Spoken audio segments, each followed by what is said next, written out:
이야기는 20대 벨라루스 여성 아니타가 50세 한국인 남성의 손맛에 반해 사랑을 일구는 아름다운 사연입니다. 감상에 앞서 좋아요와 구독 부탁드립니다. 아니타는 오늘도 종로의 오래된 골목길을 걸었다. 한국에 온 지도 벌써 3년. 처음엔 여행이었다.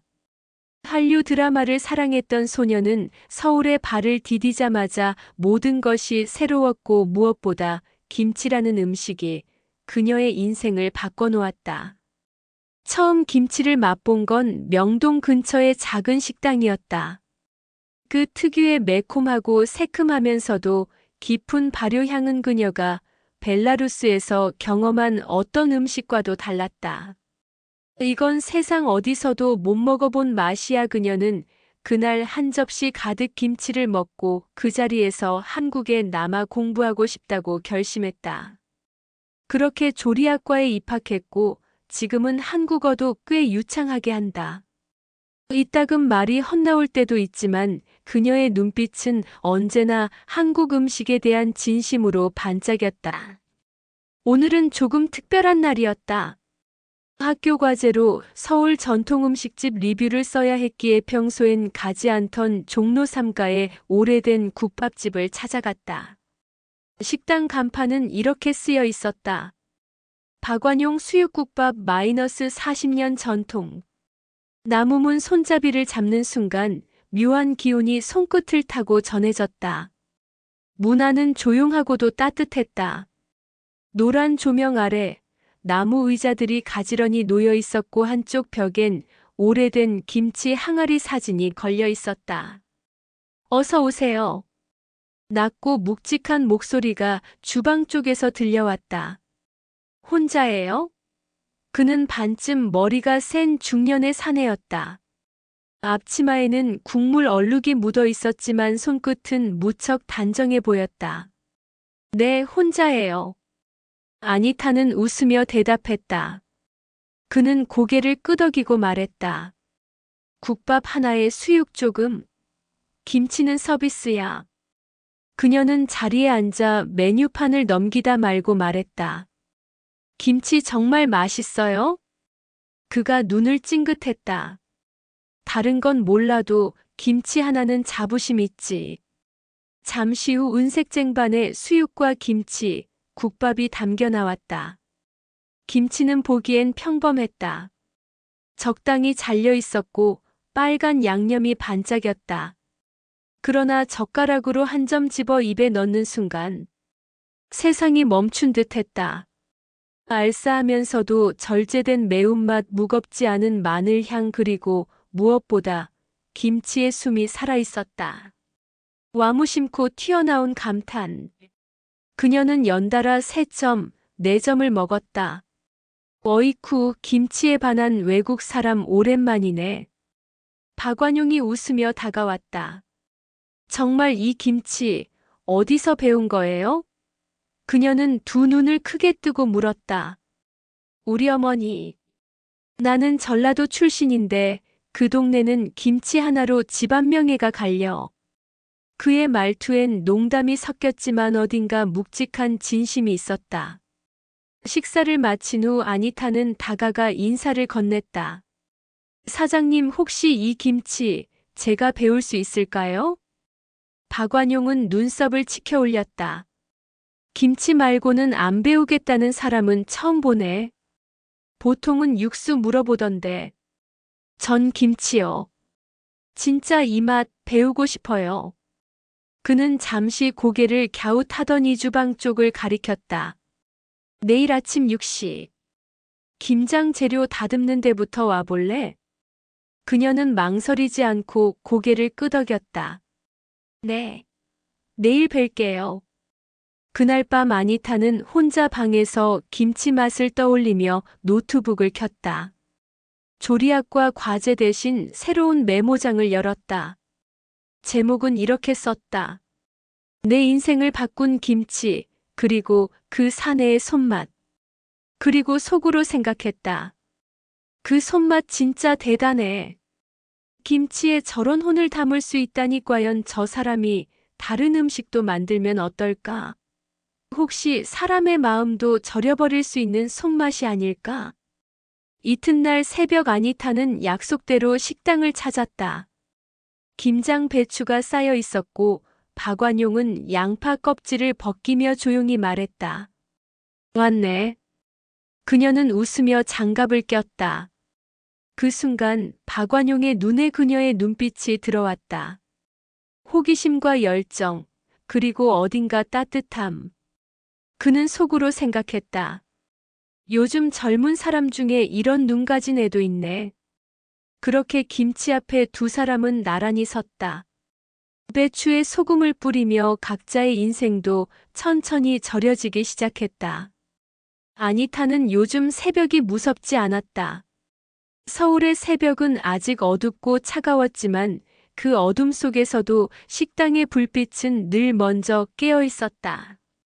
왔네. 주방 안에서 뭉툭한 손으로 팔을 썰고 있는 박완용 사장은 고개를 들지 않고 말했다. 네. 오늘은 양파 먼저 썰까요? 아니타는 머리카락을 질끈 묶고 앞치마를 둘렀다. 어제 했던 거 맞어. 배추 숨부터 좀 죽여야 하니까. 숨을 죽인다는 말. 그 단어가 이상하게 마음에 와닿았다.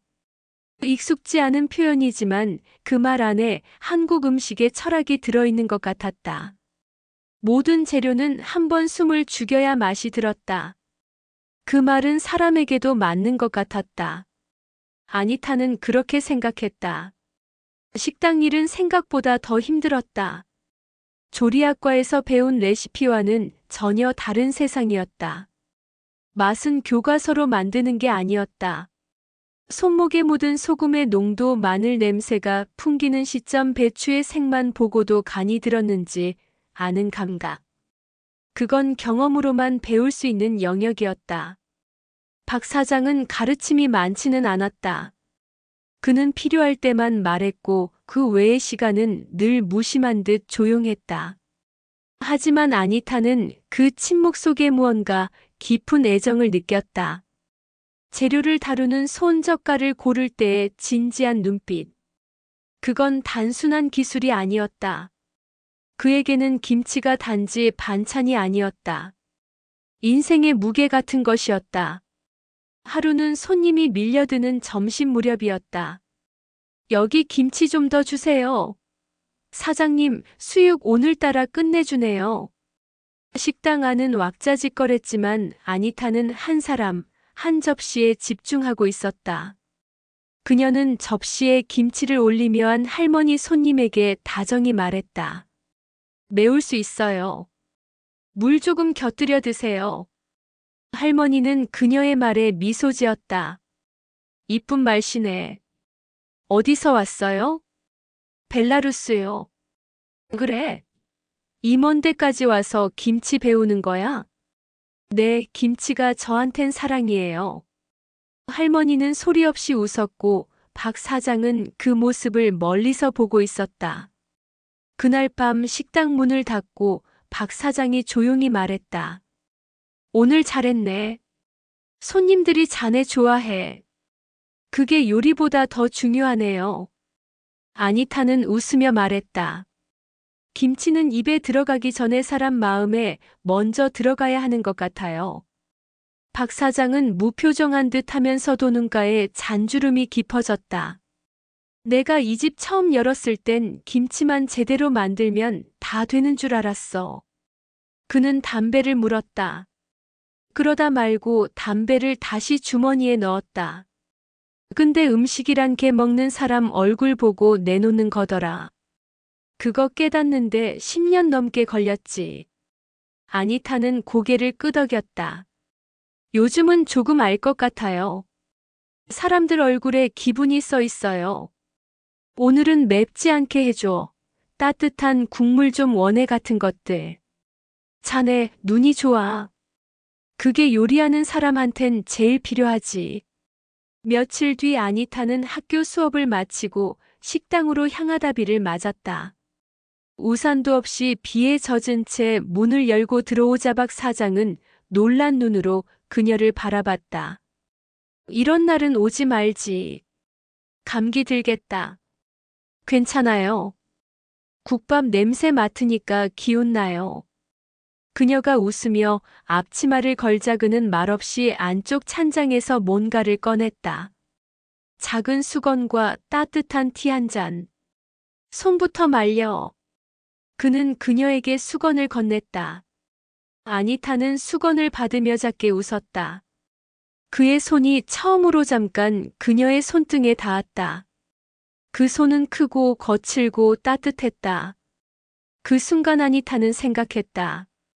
이 사람은 김치만 따뜻하게 만드는 게 아니구나. 그날 밤 둘은 마당에 작은 의자를 내놓고 앉아 있었다. 비는 그쳤고 공기엔 흙냄새가 가득했다. 사장님. 응.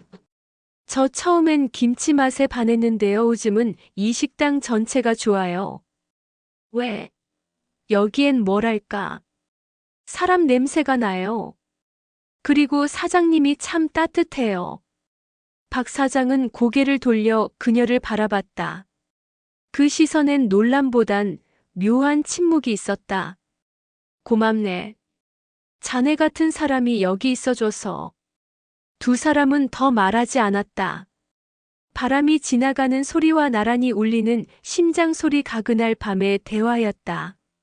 며칠 후 아니타는 김치 담그는 법을 익히며 혼자 중얼거렸다. 숨이 들다 김치도 사람도 그렇게 맛이 드는 거야. 그리고 그녀는 그 말의 의미를 조금씩 이해했다. 시간을 들이는 것, 조용히 곁에 머무는 것, 그리고 기다리는 것.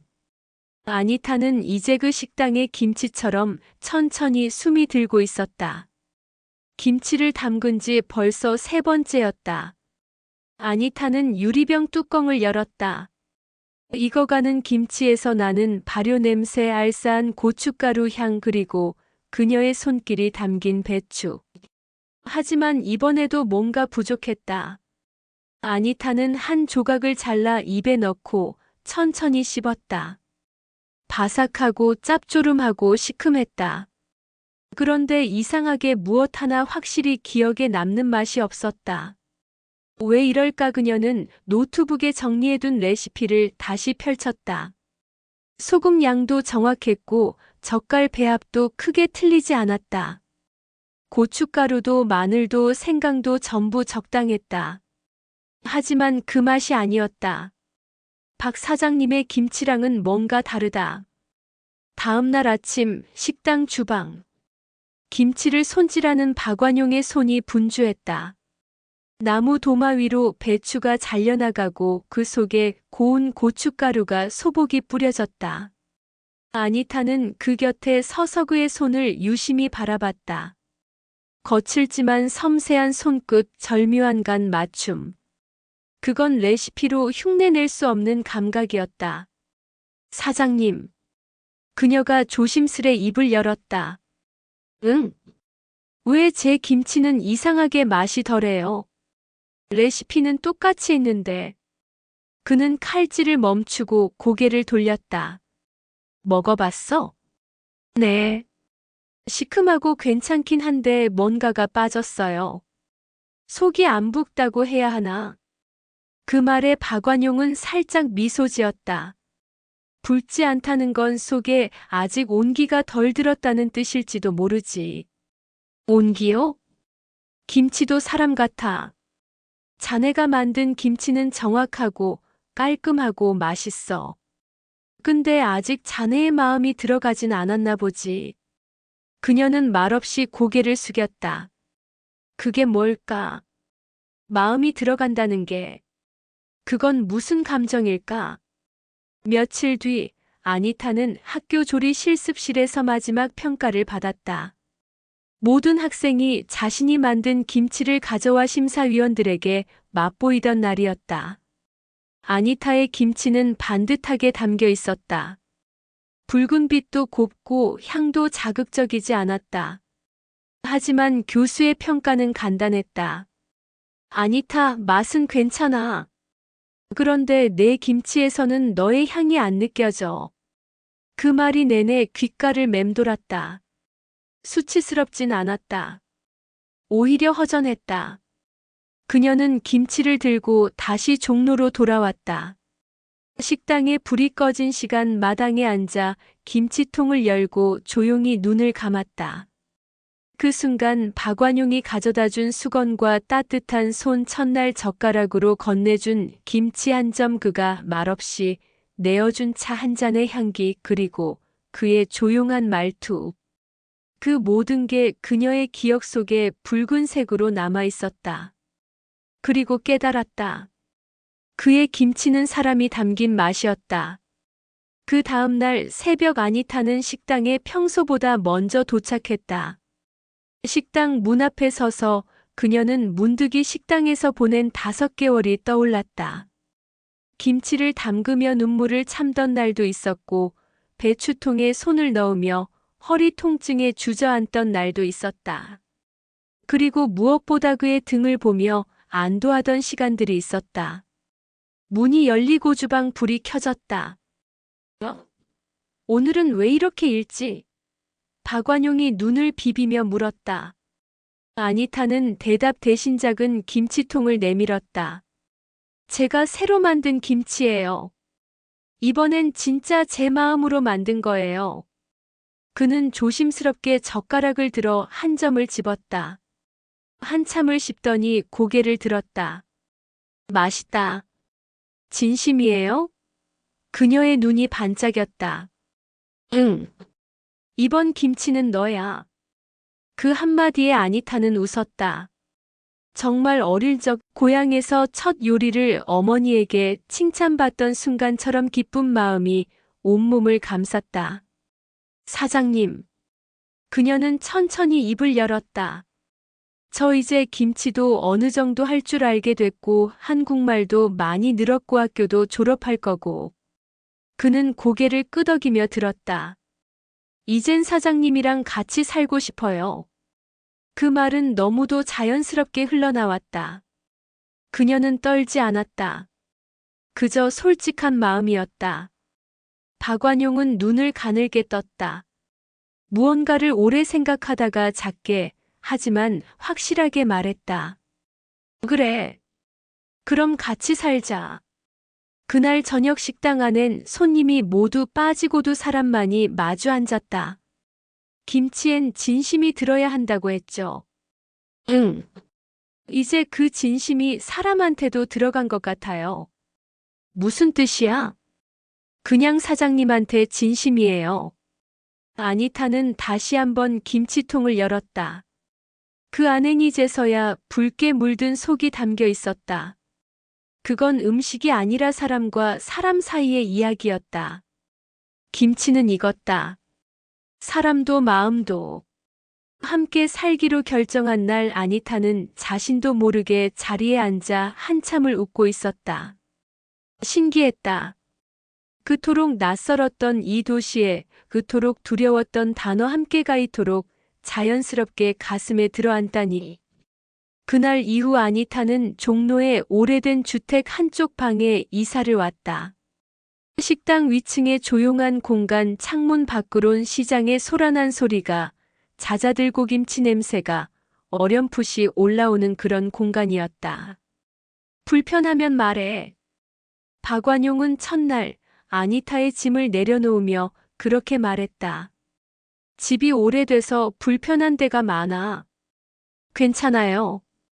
여긴 익숙해요. 익숙해질 수 있을 것 같아요.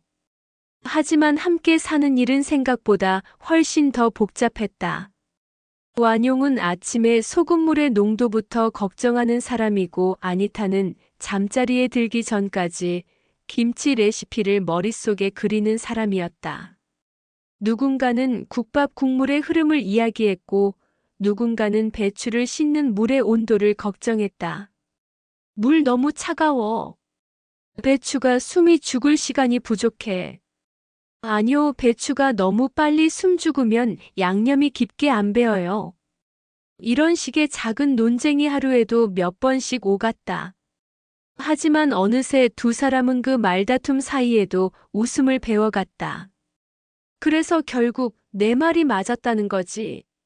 완용이 양념을 버무리며 장난스럽게 말하면 아니타는 고개를 절레절레 흔들며 말했다. 그건 결과론이에요. 가끔은 감도 중요하다는 걸 배우고 있는 중이니까요. 어느 날 아니타는 작은 노트를 내밀었다. 이거요. 우리 가게 이름 후보들이에요. 노트엔 조심스럽게 써내려간 손글씨들이 있었다. 숨이 들다 소금에 시간 김치 사람 절이는 마음. 박완용은 가만히 그 목록을 바라보다가 하나를 가리켰다. 절이는 마음, 이게 좋다. 왜요? 음식이든 사람이든 같이 살려면 절여져야 하잖아. 서로의 짠맛도 받아들이고 안으로 스며들 때까지 기다려야 하니까. 아니타는 말없이 그 문장을 노트에 동그라미 쳤다. 그의 말은 언젠가 그녀가 이해하고 싶었던 바로 그것이었다. 식당 일외에도 그들은 매일 밤 짧은 회의를 했다. 가게 인테리어를 어떻게 할지, 로고는 손글씨로 할지, 김치에 들어가는 젓갈은 어떤 지역 걸 쓸지. 어느새 아니타는 그 식당을 함께 만들어가는 사람이 되어 있었다. 단지 수업을 받는 제자가 아니라 어깨를 나란히 하고 미래를 그리는 동반자. 그리고 박완용 역시 느끼고 있었다.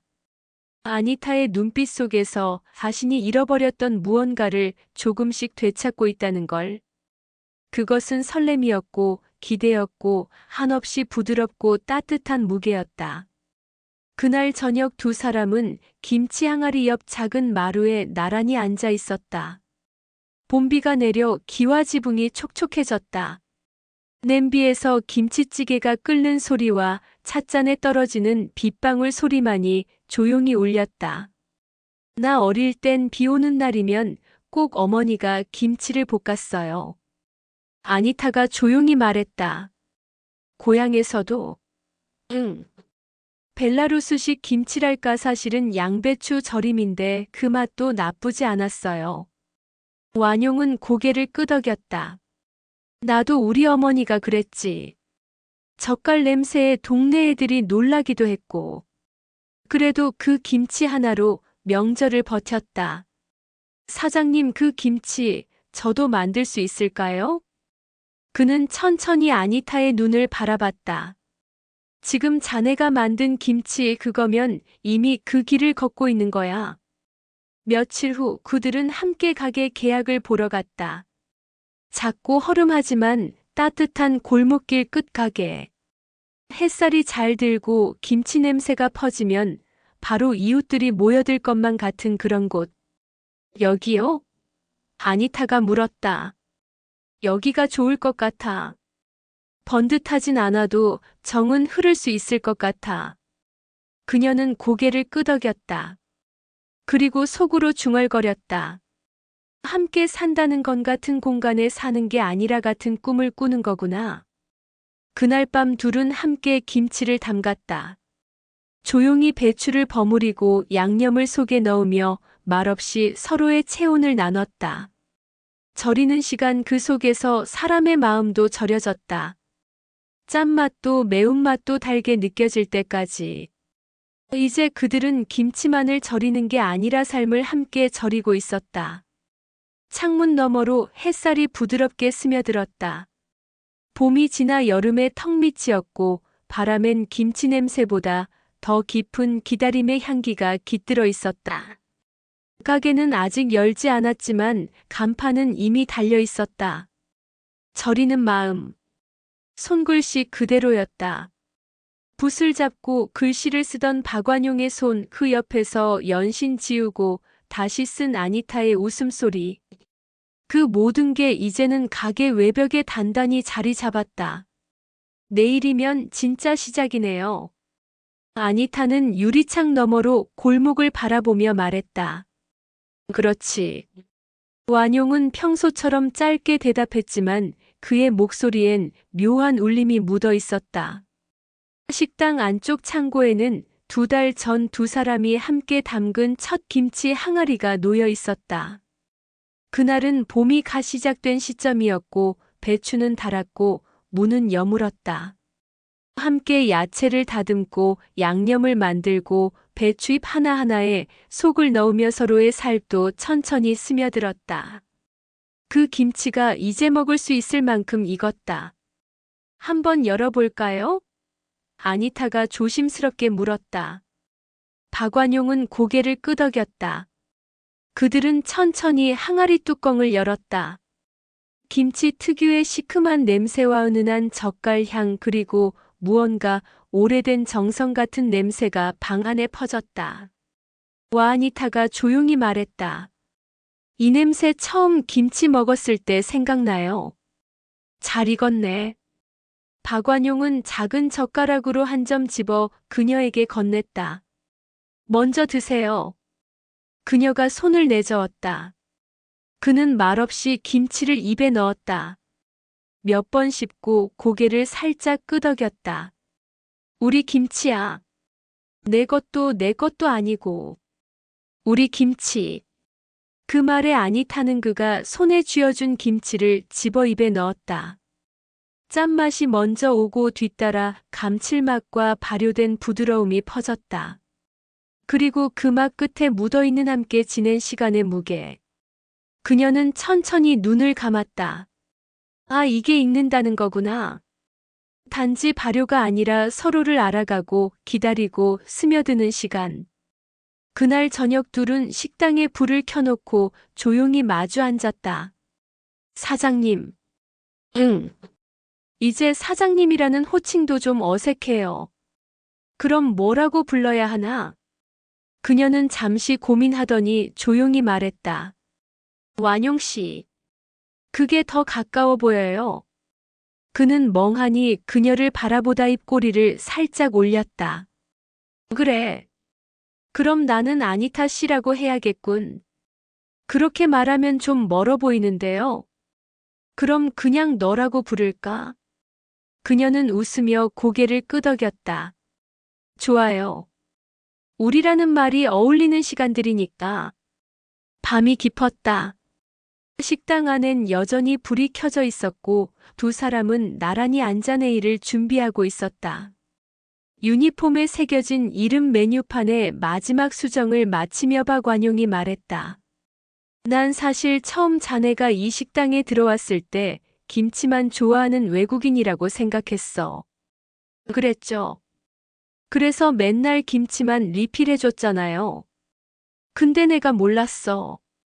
김치라는 게 자네 같은 사람을 끌어당기는 힘이 있다는 걸. 아니타는 조용히 그의 손등에 손을 얹었다. 저도 몰랐어요. 김치 좋아하다 가 사람 하나를 이렇게 좋아하게 될 줄은. 그 말에 식당의 공기가 잠시 멈춘 듯 조용해졌다. 다음 날 가게는 문을 열었다. 저리는 마음이라는 간판 아래 사람들이 하나둘 줄을 서기 시작했다. 손님 한 명 한 명에게 그들은 정성껏 김치를 담고 국밥을 내주고 눈을 맞추며 인사했다. 어서 오세요. 김치 입맛에 맞으실 거예요. 서툰 한국어지만 정겨운 아니타의 인사 묵직하지만 따뜻한 박완용의 말투. 그것은 음식 이상의 무언가였다. 가게 안에는 김치 냄새, 된장 냄새, 그리고 두 사람의 인생이 절여져 익은 향기가 가득 퍼졌다. 그날 밤 가게 문을 닫고 그들은 작은 등불 아래 앉아 있었다. 박완용이 말했다. 이젠 진짜 같이 사는 거구나. 아니타는 고개를 끄덕이며 속삭였다. 우리는 김치처럼 시간이 들어야 맛이 나잖아요. 이 사랑도 그래요. 달빛이 식당 안을 비췄다. 항아리 옆 배추 더미 옆 그리고 함께 익어가는 두 사람의 그림자 위로. 그들의 사랑은 천천히 그리고 깊게 익어가고 있었다.